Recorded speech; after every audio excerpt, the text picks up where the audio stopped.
Everyone, welcome back. सो आज हम NCERT exercise का एक क्वेश्चन डिस्कस करेंगे from the chapter structure of atom. ये चैप्टर काफी इंपॉर्टेंट है और इसमें काफी न्यूमेरिकल आते हैं इस चैप्टर से। देखो, स्ट्रक्चर ऑफ एटम में ना कई बच्चों को बहुत कंफ्यूजन होती है इसके न्यूमेरिकल में, खास करके जो हाइड्रोजन स्पेक्ट्रम वाले पोर्शन से जो क्वेश्चन आते हैं। तो चलिए ये वाला क्वेश्चन करते हैं, हाइड्रोजन स्पेक्ट्रम वाला ही क्वेश्चन है। तो question says calculate the wave number for the longest wavelength transition in the Balmer series of the hydrogen atomic hydrogen या फिर हाइड्रोजन स्पेक्ट्रम। तो यहाँ पर सीरीज गिवन है आपके पास कि बाल्मर सीरीज है, ठीक है। लेकिन एक खास कंडीशन दी है कि वेव नंबर निकालना है, लेकिन किसके लिए? उस ट्रांजिशन के लिए जो कि लॉन्गेस्ट वेवलेंथ वाली है। तो you need to find out the wave number. ये वेव नंबर आपको फाइंड आउट करना है, पर किसके लिए? For the longest wavelength, for longest wavelength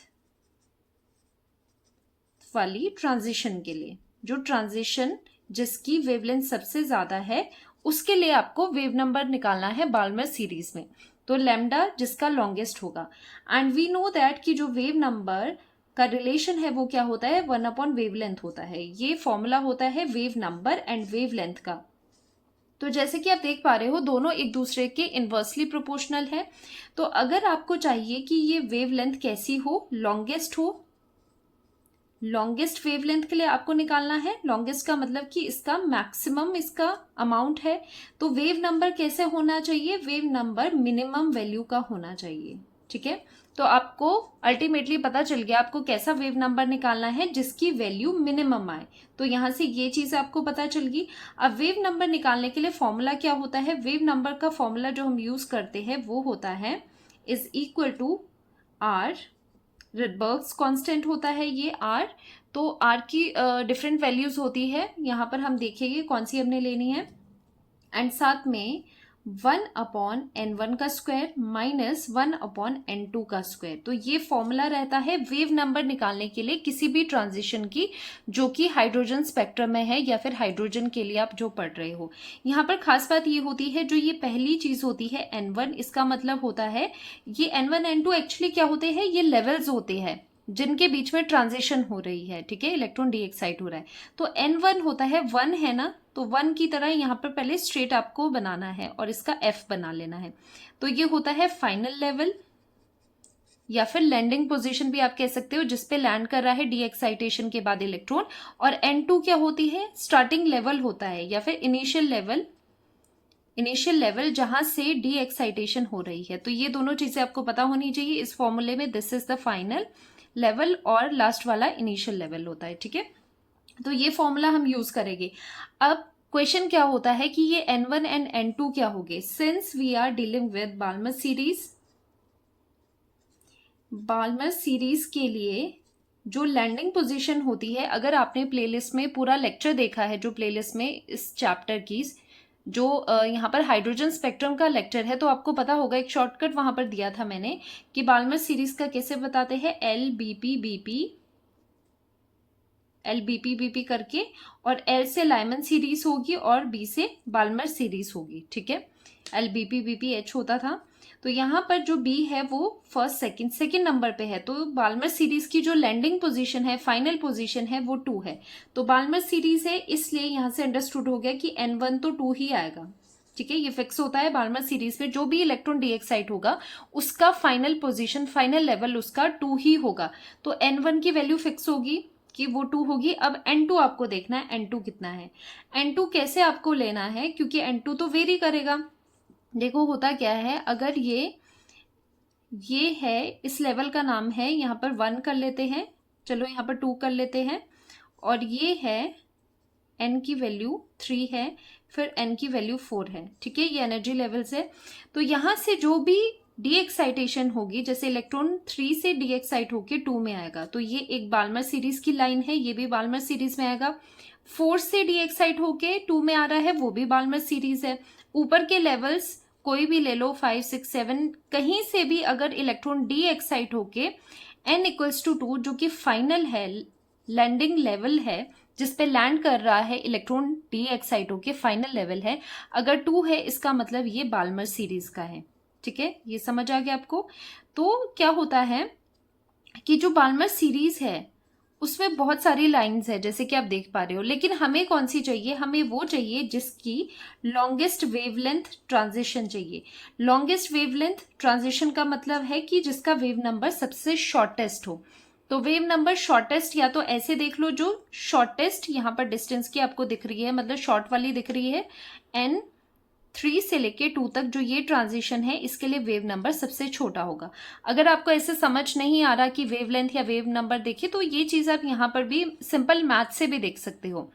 देखो, अगर हम सिंपल मैथ से देखें, अगर n2 की वैल्यू ज्यादा होती, मान लो अगर n2 की वैल्यू यहाँ पर ज्यादा होती, यहाँ पर 6 होता, मान लो लेवल है n = 6, तो यहाँ पर क्या होता है, ये रिवर्स में है ना, तो रेसिप्रोकल में अगर चीज ज्यादा है तो पूरी वैल्यू कम हो जाती है, और ये पूरा जो यूनिट है वो माइनस होना है इससे, तो वो वैल्यू भी कम माइनस होगी। ठीक है, कम माइनस होगी तो ये जो वैल्यू है ये इतनी मिनिमम नहीं आएगी, इसकी वैल्यू कम नहीं होगी। और हमें क्या चाहिए, वेव नंबर मिनिमम चाहिए, जितना हो सके उतना मिनिमम हमें वेव नंबर लाना है, क्योंकि लॉन्गेस्ट रखनी है वेवलेंथ। तो कैसे करोगे, यहां पर ऐसी वैल्यू डालोगे जिसकी वैल्यू मिनिमम होगी। तो n2 की मिनिमम अगर वैल्यू डालोगे तो ये पूरी टर्म मैक्सिमम हो जाएगी। तो माइनस ज्यादा टर्म हो रही है, ज्यादा चीज माइनस हो रही है इसमें से, तो वेव नंबर भी अपने आप मिनिमम वैल्यू पे आएगा। और शॉर्टकट में आपने ये करना है, अगर आपको वेव नंबर शॉर्टेस्ट चाहिए, मिनिमम चाहिए, तो आप शॉर्ट वाली, ये वाली डी एक्साइटेशन वाली ट्रांजिशन देख सकते हो। तो यहां पर सबसे मिनिमम कौन सा रहेगा, ऐसे ट्रांजिशन का मिनिमम n2 क्या रहेगी, वैल्यू 3 रहेगी, क्योंकि ट्रांजिशन फर्स्ट ट्रांजिशन क्या है, ये वाली है जो कि 3 से 2 में आएगी।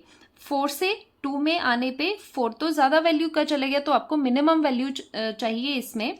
तो मिनिमम वैल्यू क्या रहेगी, n2 की 3 रहेगी। सो वी नीड कि n2 की, इसके लिए सो दैट ये लॉन्गेस्ट वेवलेंथ वाली ट्रांजिशन आए, इसके लिए आपको जो n2 है वो मिनिमम चाहिए, उसकी मिनिमम वैल्यू चाहिए, सो दैट जो वेव नंबर होगा वो भी आपका मिनिमम आ जाए। ठीक है, तो ऐसे आप समझ सकते हो। तो n2 यहाँ पर हम 3 लेंगे, ठीक है, n2 यहाँ पर हम 3 लेंगे, और इस ट्रांजिशन को हम कंसीडर करेंगे ये वाली ट्रांजिशन। तो इस ट्रांजिशन के लिए जो वेव नंबर होगा वो मिनिमम आएगा, और जो वेव लेंथ होगी वो लॉन्गेस्ट आएगी। सो यहाँ पर n2 की वैल्यू क्या लेते हैं, n2 की वैल्यू आप यहाँ पर 3 ले लेते हो। अब दोनों वैल्यूज आपके पास है, इस फॉर्मूला में पुट कर लेंगे।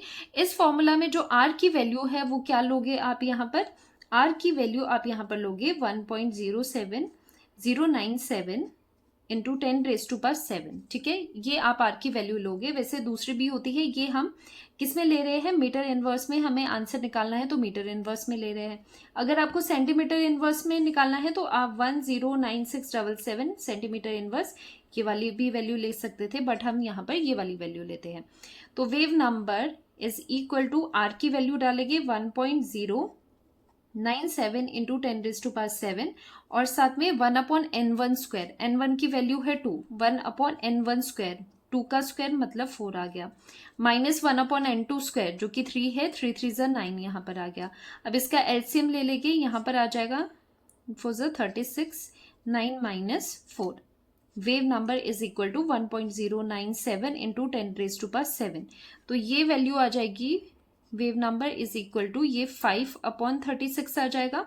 एंड ऑन सॉल्विंग आंसर आपके पास आना चाहिए 1.523 into 10⁻⁶ metre inverse. Metre inverse में क्यों आ रहा है, क्योंकि जो ये r की वैल्यू है ना वो हम मीटर इनवर्स में ले रहे हैं, तो वेव नंबर आपका ये वाला आएगा, ये आपका आंसर रहने वाला है। ठीक है, ये आपका आंसर रहने वाला है। अब ये वेव नंबर किसके लिए आ रहा है, फॉर द लॉन्गेस्ट वेवलेंथ वाली ट्रांजिशन के लिए, ऐसी ट्रांजिशन जिसकी वेवलेंथ लॉन्गेस्ट है और उसका वेव नंबर सबसे कम है। तो वो ट्रांजिशन कौन सी है, जो 3 से 2 में हो रही है। तो कभी भी आपको वेव नंबर ज्यादा चाहिए, सॉरी मिनिमम चाहिए वेव नंबर, तो क्या करना है, मिनिमम वाला आपको n2 मिनिमम पुट करना है। जस्ट ये ट्रिक आप ध्यान रखेंगे। ठीक है, तो ये क्वेश्चन था, थोड़ा अच्छा क्वेश्चन ये था, इसमें कई कंसेप्ट आपके लगे हाइड्रोजन स्पेक्ट्रम के। आई होप ये लेक्चर आपको हेल्पफुल रहा होगा। तो इसी तरह के लेक्चर्स के लिए जिसमें हम एनसीईआरटी की एक्सरसाइज के डिफरेंट क्वेश्चंस डिस्कस करेंगे, तो आप देखते रहिए चैनल को, और नीचे कमेंट करके बताइए कि आपको आज का लेक्चर कैसा लगा। तो मिलते हैं नेक्स्ट लेक्चर में, बाय बाय।